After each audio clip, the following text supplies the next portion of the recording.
Official story was that he died of a drug overdose, an accidental opioid overdose.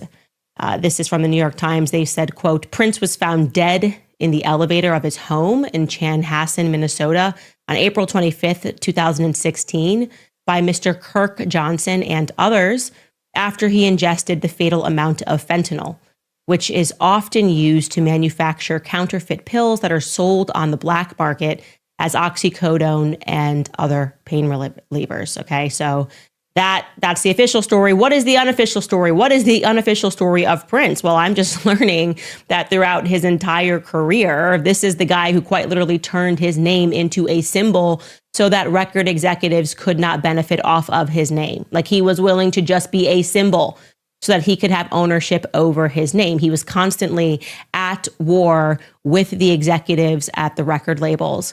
And I want to show you this clip of him discussing how he viewed record labels. This is from 2004. Take a listen. Ever since my third album, I wasn't really taking large advances from the recording companies. I was recording the albums myself in my own studio. So the way I looked at it, I owned the work because I paid for it.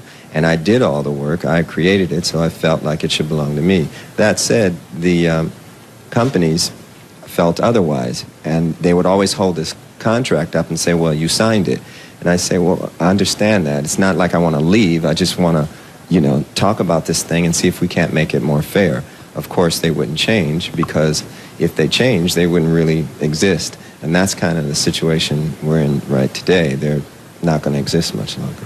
If we can work together, then it's going to be, everybody will kind of move into a situation where they do what it is that they're qualified to do.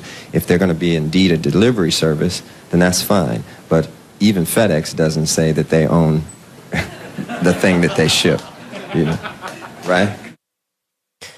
Actually such an interesting point that I had never even thought of. Like, how did the record labels just decide that they own your voice? They should be operating like FedEx. Like, we can distribute your music, but you don't own the thing that you are distributing, similar to FedEx.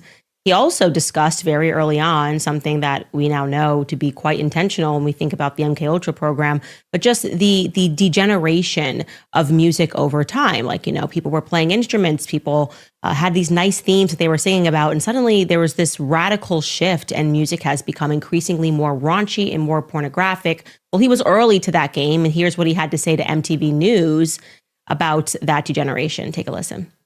What was it that you were listening to in music today that made you say, I've got to put some more stuff out there? You have to do this.